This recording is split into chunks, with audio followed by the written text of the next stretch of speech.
Hi everyone, it's Marky. Today I just wanted to talk about these TEHOOK socks. These actually come in a 6-pack, so you get a whole bunch of different color varieties, which are all super cute.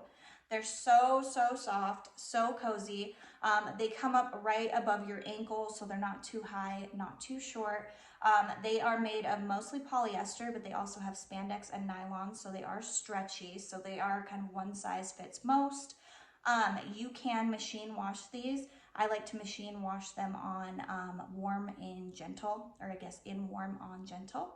And they stay really nice. They don't pill.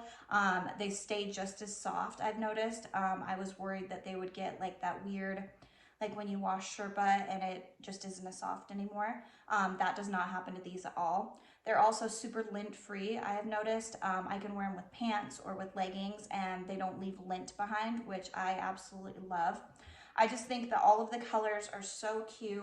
We are coming up on the colder seasons, so socks, especially comfy ones, are essential. So if you are looking for some cozy, really warm, really nice socks for yourself or a gift or anything like that, I would highly recommend you look into these. So I hope this was helpful. Thank you.